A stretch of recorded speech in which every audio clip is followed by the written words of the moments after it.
சோத்ரம் சோத்ரம் அப்பா.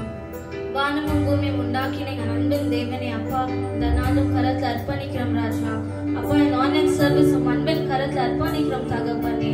அப்பா, இந்த நேரத்துல பரிசுத்த ஆவியானவர் அப்பா இறங்கி வரணும் ராஜா. அப்பா, உங்களோட பிரசன்னம் இறங்கி வரட்டும் தகப்பனே. அப்பா, இந்த ஆன்லைன் சர்வீஸ்ல பார்த்து கொண்டிருக்கிற ஒரு பிள்ளைகளும் ஆசீர்வதிங்க அப்பா. Let your presence touch them, Lord Jesus. அப்பா, உங்களை தொடுங்க அப்பா. அப்பா, இந்த நேரத்துல தகப்பனே பரிசுத்த ஆவியானவரால் எங்களை நிரப்புங்க அப்பா. உமக்கு ஸ்தோத்திரம், நன்றி அருளுகிறோம் அப்பா. Thank you Jesus.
நன்றி ராஜா. நீர் நல்லவர், வல்லவர், சர்வ வல்லவர் ராஜா. அப்பா உமக்கு ஸ்தோத்திரம், நன்றி தகப்பனே. ஸ்தோத்திரம் ராஜா. ஒரு பிள்ளைகள் நீர் தொடுங்க ராஜா. அப்பா அப்பா இந்த ஆன்லைன் சர்வீஸ் பார்த்து கொண்டிருக்கிற ஒரு சகோதர சகோதரிகளும் அப்பா அப்பா அவங்க கண்ணீரை அப்பா உங்க பாரத்தை பாருங்க ராஜா. அப்பா உங்களை தொடுங்க ராஜா. இப்போதைக்கு தகப்பனை உங்களை தொடுங்க தகப்பனே. எந்த வியாதியும் எந்த வறுமையும் தகப்பனை இருந்தாலும் எடுத்து பாதலத்தை கட்டிலுங்க ராஜா. அப்பா தகப்பனை ஒருத்தர் நீர் தொடுங்க ராஜா. உங்களோட பிரசன்னம் உங்களை தொடட்டும் தகப்பனே. ஒருத்தர் நீர் ஆசீர்வதிங்க ராஜா. அப்பா தகப்பனை சந்தோஷத்தால உங்களை நிரப்புங்க தகப்பனே. சகோதர சகோதரி எந்த நேரத்தில் உங்களுக்கு எந்த பாரம் இருந்தாலும் கலங்கி நின்றாலும் அப்பா அப்பா எசப்பா அவங்க இப்ப தொடுங்க தகப்பனே. The Lord will touch you and heal you now. Thank you Jesus. நம்ம எல்லாரும் நம் தேவனை நம்ம ஆராதிப்போம்.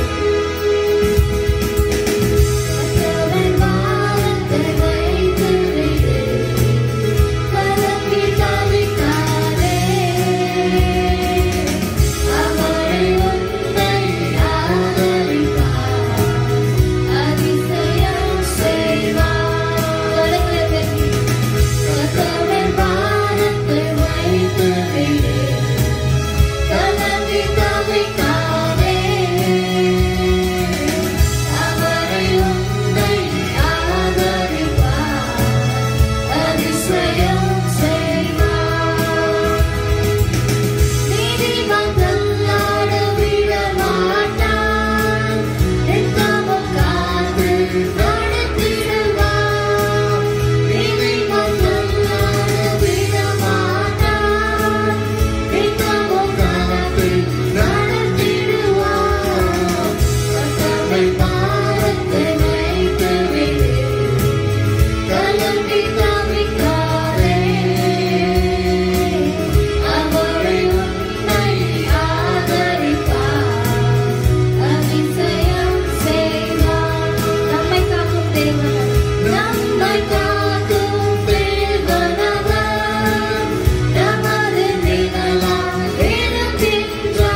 Praise the Lord to all my brothers and sisters. In the online service la unga ellarum nan anbuடன் நான் வரவேற்கிறேன். இன்னைக்கு நான் பேசுகின்ற வார்த்தை வந்து தடைகள் ஒரு மனுஷன் எப்படி மேற்கொள்ளணும் என்று. நம்ம வாழ்க்கையில வந்துட்டு நம்ம வேலை செய்யும் போது கூட வீட்டுல சொந்த பந்த மத்தியில கூட தடைகள் வரலாம். ஆனா வேத வசனத்துல அப்படியே சொல்லப்படுது. லூக்கா சாப்டர் 17:1 படிக்கலாம். லூக்கா 17ஆம் அதிகாரம் 1வது வசனம். பின்பு அவர் தம்முடைய சீஷர்களை நோக்கி, இடரல்கள் வராமல் போவது கூடாத காரியம், ஆகிலும் அவைகள் எவனால் வருகிறதோ அவனுக்கு ஐயோ. ஆமென். பாத்தீங்கன்னா இந்த வேத வசனம் வந்துட்டு தேவன் வந்துட்டு அவரோட சீஷர்கள் கூட இருக்கும்போது இந்த வார்த்தையை சொல்றாப்ல, இடர்கள் வராமல் போவது அது கூடாத காரியம். My dear brothers and sisters, நம்ம வாழ்க்கையில வந்துட்டு நம்ம செய்கின்ற வேலையா இருக்கலாம், நம்ம ஒரு படிக்கட்டு நம்ம வாழ்க்கையில கூட தடைகள் வரலாம். ஆனா இன்னைக்கு விசுவாசிக்க வேண்டியது இந்த தடைகளை, இந்த சோதனை மத்தியிலும் நம்ம எப்படி நம்ம ஜெயிக்கணும் என்று. ஆமா இல்லைங்களா? Because we need to be prepared in our life that there will be obstacles in your life. தடைகள் அது கண்டிப்பாக வரும். திருச்சபையில வரலாம், சொந்த பந்தம் மதியில வரலாம், அண்ணன் தம்பிங்க மதியில வரலாம், நீங்க முன்னேறாத இருக்காத படிக்க சில பேர் வந்துட்டு தடையா போல இருக்கலாம். ஆனா வேத வசனம் சொல்லப்படுது தடை வர்றது நிச்சயம். ஆமா இல்லைங்களா? ஆனா இந்த வேத வசனத்தை பாத்தீங்கன்னா இது யாருனால அந்த தடை வருதோ அவனுக்கு ஐயோ என்று சொல்லப்பட்டது. இன்னைக்கு அநேக பேர் உங்க வாழ்க்கையில கூட நீங்க பார்த்திருக்கலாம். My dear brothers and sisters, ஐயோ பிரதர், நான் ஒரு இன்டர்வியூக்கு நான் போனேன். I went to an interview. அந்த இன்டர்வியூ நேரத்துல வந்துட்டு அநேக பேர் இருந்தாங்க. அநேக பேர் மத்தியிலும் கூட என் நண்பர் கூட இருந்தாப்ல. அநேக பேர் மத்தியில நான் செலக்ட் ஆனேன் இன்டர்வியூல. But my friend was jealous. என்னோட நண்பன் வந்துட்டு பொறாமை என்ற ஒரு பொறாமை கண்ணோட என்னை பார்த்தாப்ல. அதனால I lost my confidence in life. என்னோட கான்ஃபிடன்ஸே அந்த இன்டர்வியூல உழுது போயிடுச்சு பிரதர். சோ அதனால நான் அந்த இன்டர்வியூல நான் ஜெயிக்க முடியல. நானும் தோல்வி அடைஞ்சு நான் வீட்டுக்கு வந்துட்டேன். இன்னைக்கு அநேக பேர் வந்துட்டு பிகாஸ் ஆஃப் தி obstacle, ஒரு மனுஷனோட வாழ்க்கையில வந்துட்டு இன்னைக்கு விசுவாசிக்க வேண்டியது எல்லாம் என்றால் தடைகள் மத்தியிலும் நீங்க எப்படி கம்பீரத்தோட நீங்க முன்ன செல்ல வேண்டும். Because the Bible clearly says that தடைகள் வருது நிச்சயம். அது யாருனாலும் அது தடுக்க முடியாது. ஆனா விசுவாசத்துல நடக்கின்ற மனுஷனோ தடைகளை மேற்கொள்ள முடியும். My dear brothers and sisters, that is what the Bible clearly says. நீ என்னை அழைக்கும் போது, ஆவியானவர் உன்னோட செல்லும் போது தடைகள் அத்தனையும் மாத்தி போட வல்லவராக இருக்கிறார். My dear brothers and sisters, that is what the Bible says. அந்த தடைகள் ஒரு மனுஷனை பின்வாங்கி போகாத படிக்கு நீங்க முன்ன செல்ல வேண்டும். My dear brothers and sisters, that's what the Bible says. Never get offended. English la அப்படியே சொல்லப்படுது, never get offended by the blockage which is standing in front of you. You got to break the blockage. You got to break the iceberg to enter to the blessing. That is what the Bible clearly says today. Let's read the chapter again. Luka 17:1 படிக்கலாம். பின்பு அவர் தம்முடைய சீஷர்களை நோக்கி இடர்கள் வராமல் போவது கூடாத காரியம். ஆகிலும் அவைகள் எவனால் வருகிறதோ அதுகள் எவனால வருகிறதோ அவனுக்கு ஐயோ. My dear brothers and sisters, if somebody is blocking your life, உங்க வாழ்க்கையில யார் இருந்தாலும், அது சாத்தானாக இருக்கலாம், ஒரு மனுஷனாக இருக்கலாம், if anybody is blocking your life, God says, you know what, இதோ நான் சீக்கிரமா வருகின்றேன், அவனுக்கு ஐயோ. My dear brothers and sisters, இன்னைக்கு நம்ம கிறிஸ்து ஜனங்களாக நம்ம விசுவாசிக்க வேண்டியதெல்லாம், நாமோ கிறிஸ்து ஜனங்கள் நம்ம வேற யாருக்கும் தடைகள் போடாத படிக்கு, தடையாக நில்லாத படிக்கு நம்ம எப்படியாக இருக்க வேண்டும், ஒரு ஆசீர்வாத பிள்ளைகளாக இருக்க வேண்டும். That is what the Bible clearly says. என்னோட பிள்ளைகள் கால் மிதிக்கும் தேசமெல்லாம் அந்த கர்த்தருக்கே சொந்தமாகும் என்று. My dear brothers and sisters, today we need to realize that God's children are blessed. ஆமா இல்லைங்களா? இன்னைக்கு தாய் தகப்பன் மூலியமா கூட தடைகள் வருது, பசங்களுக்கு சொந்த பந்தங்கள் மூலியமா தடைகள் வருது, கூட வேலை செய்யற ஜனங்க மூலியமா கூட தடைகள் வரலாம். ஆனாலும் நீங்க பின்வாங்கி போகாத படிக்கு நீங்க முன்ன செல்ல வேண்டும். அதுதான் இன்னைக்கு நான் பிரீச் பண்ணுகின்றேன். என்னதுக்குன்னா தடைகள் திரு சபையில கூட வரலாம், சபையில கூட வரலாம். நீங்க விசுவாசத்தை தளராத விடாத படிக்கு you need to keep going forward, my dear brothers and sisters. Never get offended. ஐயோ தடை வந்துச்சுன்னு சொல்லிட்டு பயப்படாதீங்க. The Bible says தடை வரும், அந்த தடை மத்தியில கூட நான் ஜெயத்தை தருகின்ற தேவனாக இருக்கிறேன். நம்ம எல்லாரும் இருக்கிற இடத்துல ஒரு கரங்களை உயர்த்தி ஒரு ஹல்லேலூயா சொல்லலாமா? The Bible says that I will bless you in the midst of trouble. சோதனை நேரத்துல உனக்கு நான் ஜெயத்தை நான் கட்டளையிடுகிறேன். இன்னைக்கு வியாதி படுக்கையில இருக்கலாம், என்ன மாதிரி ஒரு பிரச்சனை இருந்தாலும் தேவன் என்ன சொல்றார், I can deliver you. தேவனால முடியாதது ஒன்றுமே இல்லை my dear brothers and sisters. வேத வசனத்துல வேதத்துல ஒரு சிறிய கதை இருக்குது. Let's turn your Bibles to Matthew 15:22 படிக்கலாம்.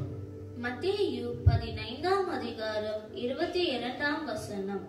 அப்பொழுது அந்த திசைகளில் குடியிருக்க கானானிய ஸ்திரீ ஒருத்தி அவரிடத்தில் வந்து, ஆண்டவரே, தாவீதின் குமாரனே, எனக்கு இரங்கும், என் மகள் பிசாசினால் கொடிய வேதனை படுகிறாள் என்று சொல்லி கூப்பிட்டாள். ஆமென். இது ஒரு சிறிய ஒரு கதை. தேவன் இந்த பூலோகத்தில் இருக்கும்போது அவர் போன பாதையிலெல்லாம் அற்புதம் அதிசயங்கள் நடந்தது. சோ அந்த இடத்துல ஒரு கானான் என்ற ஒரு ஸ்திரீ தேவன் வரத்தை பார்த்துட்டு உடனடியாக தேவன் கிட்ட போயிட்டு படிங்க சிஸ்டர் இன்னொரு சார். அப்பொழுது அந்த திசைகளில் குடியிருக்கிற கானான் என்ற ஸ்திரீ ஒருத்தி அவரிடத்தில் வந்து ஆண்டவரே, தாவீதின் குமாரனே, எனக்கு இரங்கும், எனக்கு மனம் இறங்கும், என் மகள் பிசாசினால் கொடிய வேதனை படுகிறாள் என்று சொல்லி கூப்பிட்டாள். படுகிறார் என்று கூப்பிட்டு சொல்லுகின்றார். இந்த வேத வசனத்தை பாத்தீங்கன்னா இந்த ஸ்திரீ வந்துட்டு அவரோட சொந்த மகள் பிசாசின் பிடிப்பினால கஷ்டப்பட்டு இருக்கிற ஒரு மகளை தேவன் கிட்ட போயிட்டு மன்றாடி கூப்பிட்டு இருக்கிறார். இந்த வேத வசனத்தை பாத்தீங்கன்னா இந்த கதையில பாத்தீங்கன்னா God was not responding to what the woman was pleading for. இந்த மன்றாடலை தேவன் கேட்கவில்லை. படிங்க 23 படிங்க. நெக்ஸ்ட் மத்தேயு 15ஆம் அதிகாரம் 23வது வசனம். அவளுக்கு பிரதியுத்தரமாக அவர் ஒரு வார்த்தையும் சொல்லவில்லை. அப்பொழுது அவருடைய சீஷர்கள் வந்து இவள் நம்மை பின்தொடர்ந்து கூப்பிடுகிறாளே, இவளை அனுப்பிவிடும் என்று அவரை வேண்டிக் கொண்டார்கள். பாருங்க my dear brothers and sisters, நம்ம வாழ்க்கையில வந்துட்டு பாருங்க, இந்த சகோதரி கூட இந்த கானான் என்ற சகோதரி பிள்ளைக்காக மன்றாடி, தாவீதின் குமாரனே, என் மேலே மனம் இறங்கும், என் பிள்ளை சாத்தான் பிடிப்பினால கஷ்டப்பட்டு கொண்டிருக்கிறார் என்ற ஒரு வார்த்தை சொன்னப்போ கூட அங்க தேவன் வந்துட்டு, sometimes your prayers can be tested my dear brothers and sisters. உன்னோட ஜெபம் ஒரு சோதனை வரும். That's what the Bible says. ஒரு பொன்னை எப்படி சுத்தம் படுத்துது போல, how the gold has been cleansed, I will test your faith in தேவன் சொல்லுகின்றார். இந்த ஸ்திரீக்கு வந்துட்டு தேவன் ஒரு பதிலும் தரவில்லை.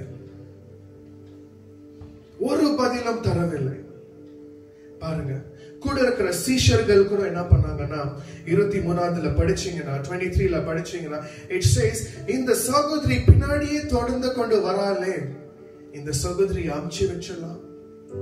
திருச்சபையில கூட உங்களுக்கு தடைகள் வரலாம், நடக்குகின்ற பாதையிலும் தடைகள் வரலாம். when you need help அப்பதான் தடைகள் வரலாம்.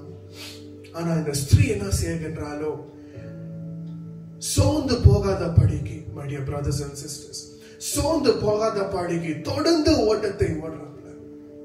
அதுதான் நீயும் நானும் செய்ய வேண்டும். ஒரு மனுஷனோட வாழ்க்கையில வந்துட்டு சோதனை வந்த பிறகு பின் வாங்கி போகாத படிக்கு வேத வசனத்தை கரப்பிடித்து நம்ம முன்ன செல்ல வேண்டும் my dear brothers and sisters. உலகத்துல என்ன வேணா ஒரு பிரச்சனை வரலாம், ஆனா வேதம் என்ன சொல்லப்படுதோ, உன் குடாரத்துக்கு எதுவுமே அண்டாது. அது என்ன நம்ம கரப்பிடிக்க வேண்டும் என்றால் வேத வசனத்தை. என் தேவனால முடியாதது ஒன்றுமே இல்லை. That is what we need to realize today. Come on, read again 22 and 23. மத்தேயு 15ஆம் அதிகாரம் 22ஆம் வசனம். அப்பொழுது அந்த திசைகளில் குடியிருக்கிற ஒரு கானான் என்ற ஸ்திரீ ஒருத்தி அவரிடத்தில் வந்து, ஆண்டவரே, தாவீதின் குமாரனே, ஆண்டவரே தாவீதின் குமாரனே, எனக்கு இரங்கும். எனக்கு இரங்கும். என் மகள் பிசாசினால் கொடிய வேதனை படுகின்றார் என்று சொல்லி கூப்பிட்டார். நெக்ஸ்ட், மத்தேயு 15ஆம் அதிகாரம் 23வது வசனம். அவளுக்கு பிரதியுத்தரமாக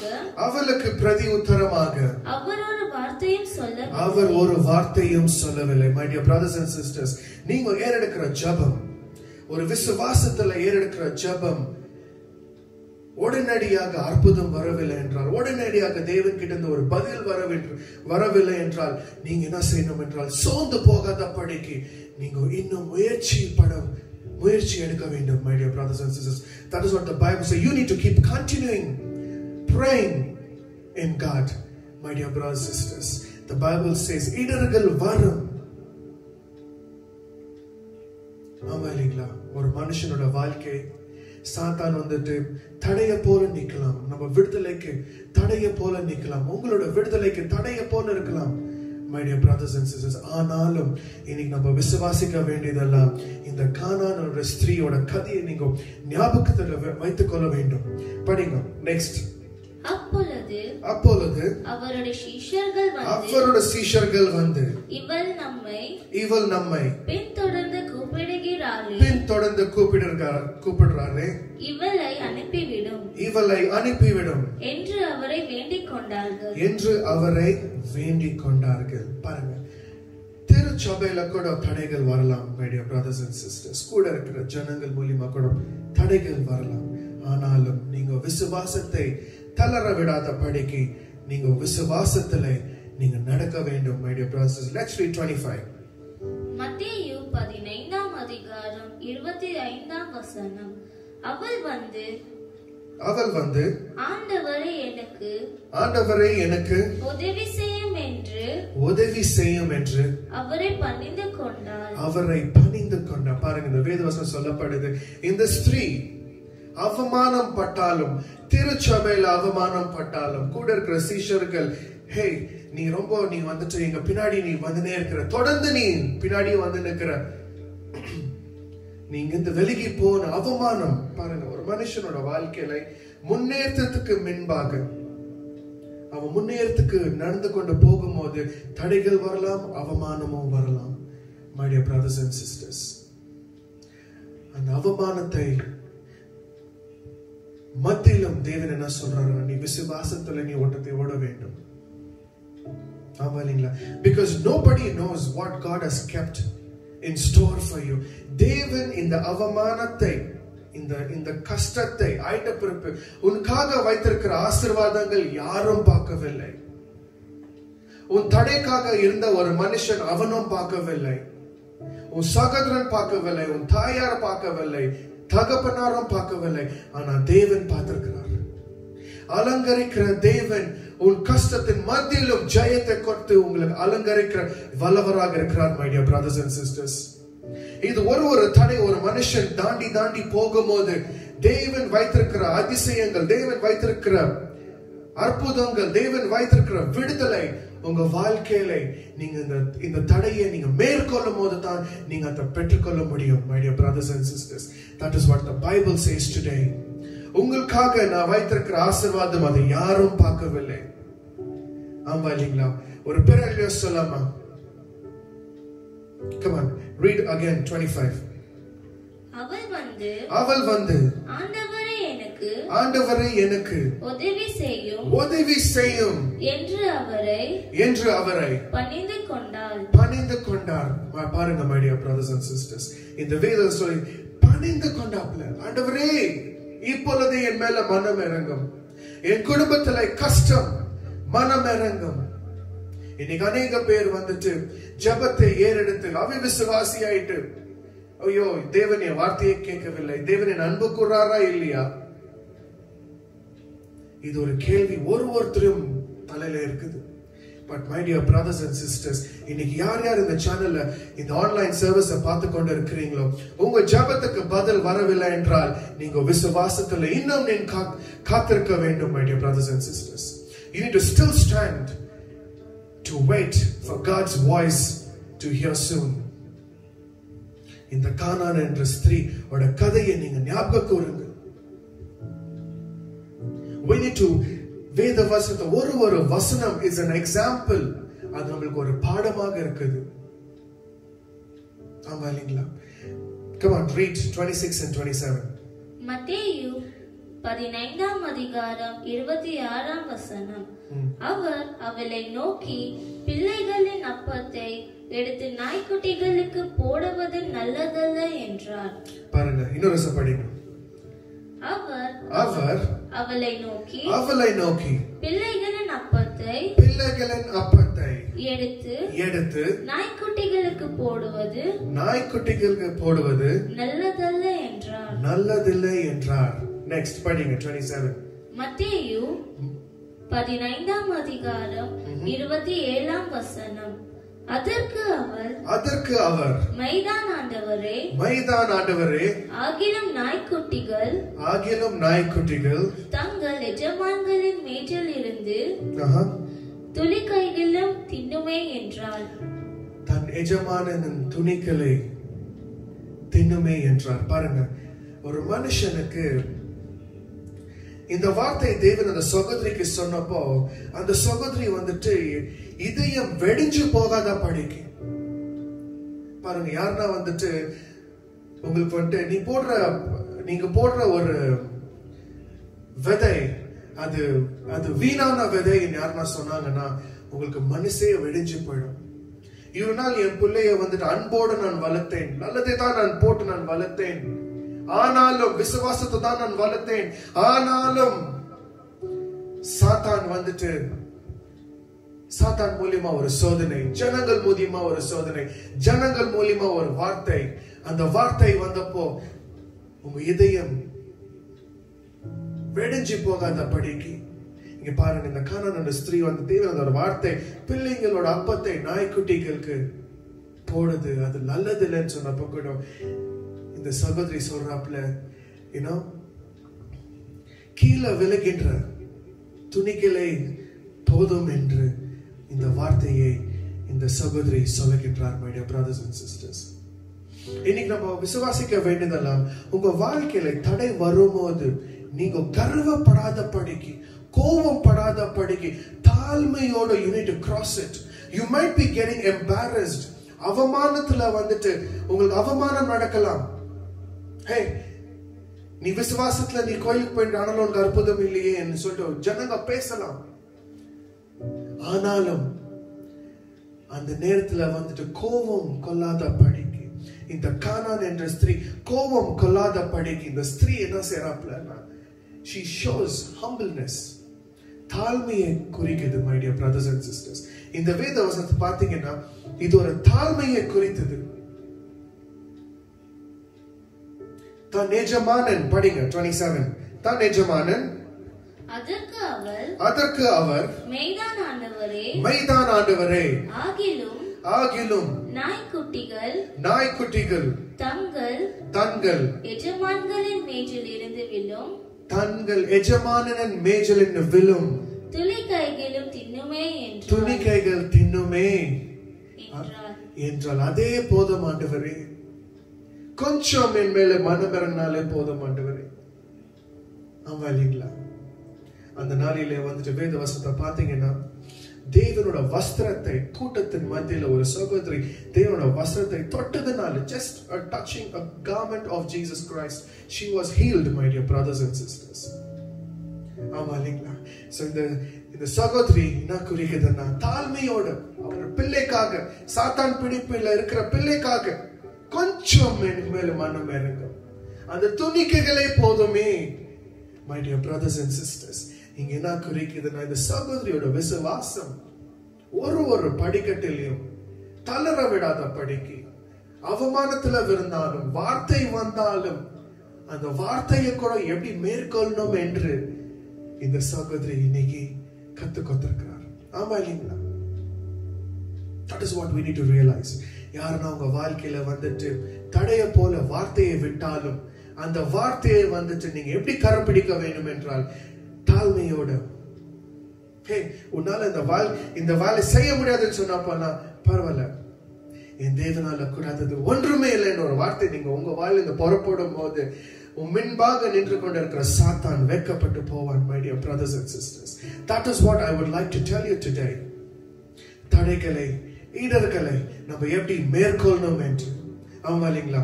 நம்ம எல்லாரும் கரங்களை தட்டி ஒரு பெரிய ஹல்லேலூயா சொல்லலாமா? இருக்கிற இடத்துல நம்ம எல்லாம் கரங்களை தட்டி ஒரு ஹல்லேலூயா சொல்லலாமா? Come on, let's read next வசனம் 28. மத்தேயு 15ஆம் அதிகாரம் 28ஆம் வசனம். இயேசு அவளுக்கு பிரதியுத்தரமாக, ஸ்திரீயே, உன் விசுவாசம் பெரிது, நீ விரும்புகிறது உனக்கு ஆக கடவது என்றார். அந்நேரமே அவள் மகள் ஆரோக்கியமானாள். ஆமென். படிங்க சிஸ்டர் இன்னொரு வசனம். இயேசு அவளுக்கு பிரதியுத்தரமாக, ஸ்திரீயே, உன் விசுவாசம் பெரியது, நீ விரும்புகிறது உனக்கு ஆக கடவது என்றார். அந்நேரமே அவள் மகள் ஆரோக்கியமானார். ஒரு பெரிய சலாமா.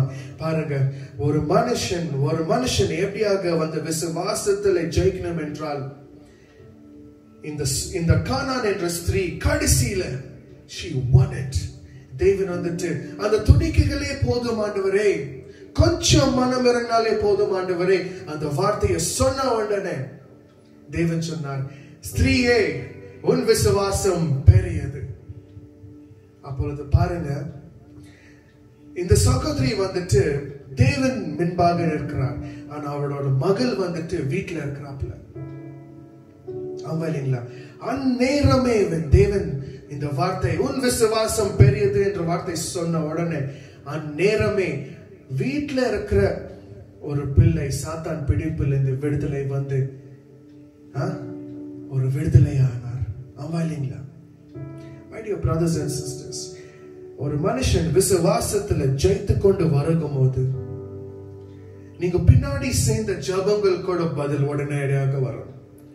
நீங்க மறந்துட்டுக்கலாம், ஐயோ நான் இது ஒரு விண்ணப்பமாக நான் வைத்திருந்தேனே, இது ஒரு விண்ணப்பம் போன வருஷம் எடுத்த ஒரு விண்ணப்பமாச்சே, ஆனா நான் விசுவாசத்துல நான் காத்திருக்கல. தேவன் சொல்ல, ஒரு ஜபத்தை என் கண் முன்பாக நின்று கொண்டிருக்குது. இன்னைக்கு நம்ம விசுவாசிக்க வேண்டியதெல்லாம், how do we cross our hurdles in the midst of the temptation. நம்ம தடைகளை சோதனை மத்தியிலும் கூட நம்ம எப்படி மேற்கொள்ளணும் என்று. My dear brothers and sisters, இன்னைக்கு நம்ம விசுவாசத்தோட நம்ம ஓட்டத்தை ஓட வேண்டும். ஆமா இல்லைங்களா? That is what the Bible says. நம்ம எல்லாரும் இருக்கிற இடத்துல இப்பொழுது எழும்பி நின்று, இப்பொழுது இந்த சண்டே சர்வீஸ் ஆன்லைன் சர்வீஸ்ல எல்லாரும் எழும்பி நின்று எல்லாரும் சொல்லுங்க, அப்பா என் மேலே மனம் இறங்கும், கொஞ்சம் மனம் இறங்கும் தகப்பனே. We need little, we just need little God to see us. கொஞ்சம் மனம் இறங்கினாலே போதும் அப்பா, என் வாழ்க்கை சுத்தமாகுமே என்று நம்ம தாழ்மையோடு நம்ம நிற்கும் போது, my dear brothers and sisters, தேவன் என்ன சொல்ற, நான் இப்பொழுதே நான் இறங்கி வருகின்றேன், உனக்காக நான் வருகின்றேன், உன் பாவத்தை கழுவக்காக வருகின்றேன், உனக்கு ஒரு விடுதலை நாயகனாக நான் வருகின்றேன் என்று தேவன் சொல்லுகின்றார். My dear brothers and sisters, let's all rise up. இப்பொழுது எல்லாரும் கரங்களை வீழ்த்தி இப்பொழுது இருக்கிற இடத்துல என் மேலே மனம் இறங்கும் தகப்பனே. Yes Jesus. அப்பா, அந்த சேனலை பார்த்து கொண்டிருக்கிற ஒரு பிள்ளைங்களையும் ராஜா தனித்தனியாக பேராக ஆசீர்வதியும் தகப்பனே. இப்பொழுதே ராஜா அவங்க விண்ணப்பத்தை கேட்டலும் ராஜா, இப்பொழுது விண்ணப்பத்துக்கு பதில் தாரும் தகப்பனே. Yes Jesus. இப்பொழுதே ராஜா, Lord, I release a touch. அப்பா, உன் அன்பின் கரம் இப்பொழுதே தொடப்படட்டும் ராஜா, ஒரு பிள்ளைகள் மத்தியிலும் ராஜா இப்பொழுதே தொடப்படட்டும் ராஜா. நாளை பத்தி கவலைப்படாதபடிக்கு இப்பொழுது I release a touch right now. அப்பா, அநேக பேர் பணம் கஷ்டத்தால கஷ்டப்பட்டு கொண்டிருக்கிறாங்க ஆண்டவரே. I release the touch right now, Lord Jesus. I release the touch right now, Lord Jesus. அப்பா, பரலோகத்திலிருந்து உதவி ஒத்தாசை இப்பொழுது கட்டளையிடும் தகப்பனே. Bless them and guard them, Lord. ஆசீர்வதியும் ராஜா. Yes Jesus. எல்லாரும் சொல்லுங்க, அப்பா என் மேலே கொஞ்சம் மனம் இறங்கும் தகப்பனேன்னு சொல்லுங்க. என்னை ஒரு விசை மன்னித்தருளும். என் வாழ்க்கையில let there be ஒரு விடுதலை இப்பொழுது ஏற்படட்டும் சொல்லுங்க. S Jesus. அப்பா ஒருத்தரையும் அப்பா என் சபை மக்களுக்காக நான் ஜெபிக்கின்றேன். இந்த ஆன்லைன் சர்வீஸ்ல பார்த்து கொண்டிருக்கிற புதிய மக்களுக்காக நான் ஜெபிக்கின்றேன். Lord bless each and everybody, Lord Jesus. ஆசீர்வதியும் ராஜா. நாளை பத்தி பயப்படாதபடிக்கு விசுவாசத்துல உறுதியோட நிக்கத்தக்கதான கிருபையை நான் கட்டளையிடுகிறேன் தகப்பனே. Yes Jesus, touch them right now. Let your love be established in them, Lord Jesus. இயேசுவின் நாமத்தினால ஜெபிக்கிறேன் என் ஜீவனுள்ள நல்ல பிதாவே. ஆமென். நம்ம எல்லாரும் இருக்கிற இடத்துல எழுப்பி என் ஆத்துமாவே கர்த்தரை ஸ்தோத்திரி, என் முழு உள்ளமே அவர் பரிசுத்த நாமத்தை ஸ்தோத்திரி. என் ஆத்துமாவே கர்த்தரை ஸ்தோத்திரி, கர்த்தர் செய்த சகல உபகாரங்களையும் மறவாதே. ஆமென். God bless you.